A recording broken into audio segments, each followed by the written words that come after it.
There is no end to the political showdown over electoral roll revision in Bihar. India Bloc staged protests outside Parliament at the Makardwar. Leaders of opposition called the exercise by poll body an attempt to benefit BJP in the upcoming elections in Bihar. A similar protest was also witnessed outside the Bihar Assembly, where RJD leaders wore black and staged protests. After Bihar LOP, Tejashwi Yadav claimed that he would discuss boycotting polls with allies amid the ongoing exercise. Now, CEC Gyanesh Kumar has defended the reform. Gyanesh Kumar asserted that a pure voter list is must for fair polls. CEC backed the move to purge ghost voters in Bihar and urged political parties to keep constitution above politics. However, now a JDU MP, Giridhari Yadav, who is echoing the tune of Tejashwi Yadav, and highlighted that he faced similar problems in getting SIR process done for his family, and it would be difficult for common people to get the process done. सरकार हर विषय पे चर्चा करने को तैयार है, but अगर किसी को सिर्फ हंगामा ही करना है तो उसमें फिर कोई कुछ नहीं कर सकता ना। पहली बात तो एसआईआर का विषय आया कहां से? क्या ये हकीकत नहीं है कि आप ही लोगों ने शिकायत की थी हर बार लोकसभा चुनाव के बाद? महाराष्ट्र चुनाव तो ये लोग अभी तक गिनाते रहते हैं कि duplicacy of the vote, voter बढ़ गए, ये कर दिया, धांधली हो गई वोटर लिस्ट में, आप ही बोलते हैं ना। तो जब आप ही की बातों को मानकर चुनाव आयोग एक फैसला लेता है कि इसका रिव्यू किया जाएगा, थरो रिव्यू किया जाएगा, इंटेंसिव रिव्यू किया जाएगा, अब उस पे भी आपको शिकायत है। पहले आप शिकायत करते हैं कि डुप्लीकेसी ऑफ वोट हो रहा है, वोटर लिस्ट में धांधली हो रही है, अब जब उसको रेक्टिफाई करने के लिए किया जा रहा है, और ये हकीकत है। हम लोगों ने भी कई बार इस बात को देखा है कि जिनकी मृत्यु हो गई उनका सालों साल तक नाम चल रहा है, जिनका नाम जुड़ना चाहिए किसी कारणवश उनका नाम नहीं जुड़ पा रहा है। जो घुसपैठिए हैं, जो कि नागरिक नहीं है, वो देश के सबसे बड़े अधिकार, मताधिकार का वो इस्तेमाल कर रहे हैं। तो ऐसे में जो सूची है वो सही बननी चाहिए और समय समय पर इस प्रक्रिया का पालन हुआ है। क्या इससे पहले भी जितनी बार इस प्रक्रिया का पालन हुआ, बता दीजिए उसमें और इसमें क्या बदलाव है? सिर्फ एक बदलाव है कि टेक्नोलॉजी को चेंज किया गया। पहले क्या है, आपको फिजिकली जाके सारे डॉक्यूमेंटेशन आपको सबमिट करने पड़ते थे, अब आप ऑनलाइन के माध्यम से भी आप कर सकते हैं। अब उसमें भी आपको शिकायत चिट भी आपकी, पढ़ भी आपकी नहीं ना चले। लीगल इमिग्रेशन आपको लगता है कि बड़ा मुद्दा है? ऑफ कोर्स इशू है। सीमावर्ती इलाकों से जिस तरीके से घुसपैठिए आते हैं, तो ये हम लोग के लिए भी मैटर ऑफ कंसर्न रहा है, और इस बात का थरो रिव्यू इसका होना चाहिए। जो देश का नागरिक है उसके साथ अन्याय नहीं होना चाहिए। चुनाव में बहिष्कार करना ये मतलब एक उनकी हार वो मान रहे हैं। मुझे लगता है कि इस तरह बिहार में जो इलेक्शन कमीशन ने जो ऑर्डर दिया है और उसमें बर्थ सर्टिफिकेट की उन्होंने भूमिका रखी है, अभी विपक्ष सुप्रीम कोर्ट में गया है, सुप्रीम कोर्ट अभी क्या जजमेंट देता है उसके ऊपर डिपेंड है। ये इलेक्शन कमीशन का रिपोर्ट है और इलेक्शन कमीशन ने कल तक नेता विरोधी दल कह रहे थे कि भारत निर्वाचन आयोग कोई प्रेस रिलीज नहीं करता, और पूरी तरह स्पष्ट है। इसलिए एसआईआर के मामले में ये लोग जो बार बार अपनी बात रख रहे, इसमें कहीं सत्यता नहीं है, और स्पष्ट तौर पर पूरी प्रक्रिया विजय चौधरी जी ने बताया है। इसलिए सरकार स्पष्ट है, किसी अति पिछड़ा, दलित समाज, पिछड़ा, स्वर्ण समाज, किसी का भी वोट कटने वाला नहीं। 4 करोड़ है, और सम्राट चौधरी सदन में खड़ा होकर के बोलते हैं मात्र 2-4% ही लोग जो है बिहार के बाहर है। कितना झूठ बोलेंगे? मतलब कोई झूठ बोलने की सीमा अब इन लोगों की नहीं रहेगी। इसलिए हमने सम्राट चौधरी जी को ये भिजवाया, देख लीजिए, आप ही के सरकार का ये उत्तर है, और आप यहाँ कह रहे हो कि पलायन बल्कि बढ़ा है। ये कॉपी भी हम लोग लगवा देंगे, सारी चीज़ें आप लोगों को भी मिल जाएगा आप लोग के व्हाट्सएप पे। लेकिन ये अद्भुत है कि पूरी प्रक्रिया जो है, किस प्रकार से ईमानदार पत्रकार पर एफआईआर क्यों किया गया, अजीत अंजुम जी पे एफआईआर क्यों किया गया? क्योंकि ग्राउंड रियलिटी उन्होंने दिखाया, एविडेंस उनके पास है, सबूत उनके पास है, फिर भी सरकार के लोग जो है अंधे बने हुए, कुछ इनको नजर नहीं आ रहा। तो ग्राउंड रियलिटी क्या है आप समझ सकते हैं कि सरकार को पड़े ही नहीं है, मालूम ही नहीं कि ग्राउंड में क्या चल रहा है, या तो निश्चिंत है क्योंकि उन्हीं का इलेक्शन कमीशन काम कर रहा है। यही कारण है।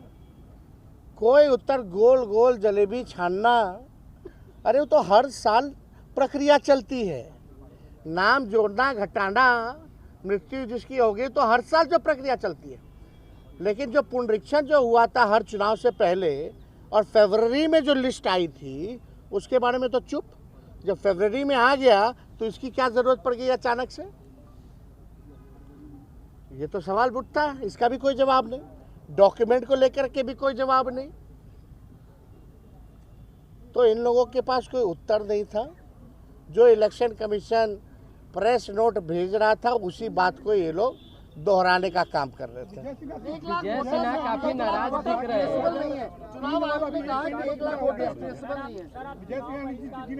नीतीश जी के मंत्रालय में कुछ ऐसे ऐसे मंत्री हैं जो बंदर की तरह कूदते रहते हैं ताकि हाईलाइट रहे,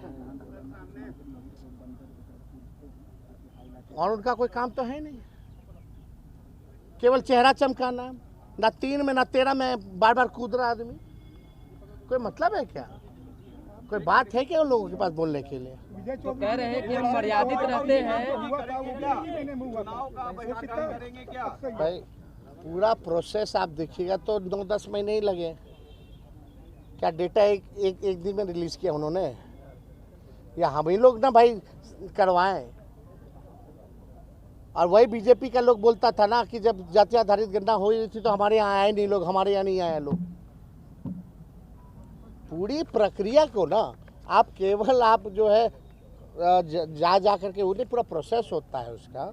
आप जाते हैं, डेटा लेते हैं, डेटा आप एक साथ उसको अपलोड करते हैं, देखते हैं, जोड़ घटा होता है, उसके बाद पूरा रिलीज किया जाता है ना, पूरे प्रोसेस। हम पूरे प्रोसेस के बारे में बात कर रहे हैं, वो पार्ट के बारे में बात कर रहे हैं। तो चालाकी तो वहाँ है, एक पार्ट के बारे में वो बता रहे हैं, लेकिन पूरा प्रोसेस क्यों हो गई है, डेथ हो गया है, उनका नाम कटना चाहिए कि नहीं? तो पहले डाटा बोलने के पहले जिन लोगों की मृत्यु हुई है उतना डाटा कम करके बोलना चाहिए। जिन लोगों का नाम 2 जगह मतदाता सूची में है,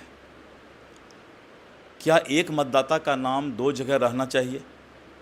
तो उनको वो डाटा भी कम करके माइनस करके तब बोलना चाहिए। तीसरा ये कि जिन लोगों ने अपना पता दिया था कि हम इस पते पर रहते हैं और हम भारत के नागरिक हैं, और उस पता पर वो आदमी रहता ही नहीं है, इसका मतलब है कि ना तो वो वहाँ का स्थानीय निवासी है और ना उस गांव के मोहल्ले के लोग उसको जानते हैं। तो वैसे लोग भी करीब करीब 1 लाख लोग हैं। हमारा ये कहना है कि जब हम डाटा बोलते हैं तो डाटा बोलने के बाद हमको उन सब 3 चीज़ को माइनस कर देना चाहिए, उस पर कोई सवाल खड़ा नहीं करना चाहिए। ये बुथ से जिन निकालने में सोच रहे थे, मरे हुए व्यक्ति के भी नाम पर वोट डालते थे। बेचैनी तो बढ़ेगी। इनको लगता है कि पूरी तरह से 2010 में साफ हो गए थे, वही स्थिति है। ये अप्पू और पप्पू दोनों मजाक बन चुके हैं। एक देश के संवैधानिक पद पर बैठे नेता प्रतिपक्ष है, एक बिहार में। ये दोनों अपना सोच और अपनी भाषा नहीं बोलते, ये जो लिख के लोग देता है उसी पर वक्तव्य देते हैं। आप जब फॉर्म भर रहे थे एसआईआर को लेके अपने परिवार का, कितना समय लगा और क्या कठिनाइयां इसमें आ रही थी आपको? आपको बता रहे हैं कि 10 दिन का समय लगा। पहली बात तो इस बार पहली बार बिहार में 1 महीने से लगातार बारिश हो रही है, और जब हम फॉर्म हमको बीएलओ ना के दिया, उसको हम लेके दिल्ली आए, साइन कराए, फिर लेके गए तो बोला कि आज बारिश हो रही है, हम नहीं आ पाए। फिर हम दिल्ली आए, फोटो ले गए, फिर बोला फोटो भी लगना, फिर फोटो ले गए, फोटो एक छूट गया, फिर उसको किए, और उसके इतना के बावजूद भी मेरा एक बेटा अमेरिका में रहता, उसका नहीं हुआ। आपके बेटे का नाम उस सूची से कट सकता है? क्योंकि अब क्या करेगा, तभी कैसे पता चलेगा? अभी तो हम लिख के दे दिए, अब कैसे साइन कर देंगे? लिख दिए कि मेरा बेटा साइन के कॉलम पर अमेरिका में। मेन है कि अभी बिहार में बाढ़ का समय है, तो हमारे अब समझ रहे बाढ़ कब आ जाएगा नहीं आ जाएगा, तो इलेक्शन कमीशन से पूछ के तो आएगा नहीं, हमसे पूछ के आएगा। कैसे इलेक्शन कमीशन ये अनुमान कर लिया कि इस बार बिहार में नहीं बाढ़ नहीं आएगा, और यदि बाढ़ आता तो कोई काम अब नहीं कर पाते। सारे डीएम, सारे अधिकारी पदाधिकारी उसमें कैसे जान गया पहले से? ये बिहार के लिए तो बाढ़ में कितना बार इलेक्शन रुका भी है, डेट आगे भी बढ़ा है। ये बिहार का जो समय है ये उपयुक्त समय नहीं है ये एसआईआर कराने का।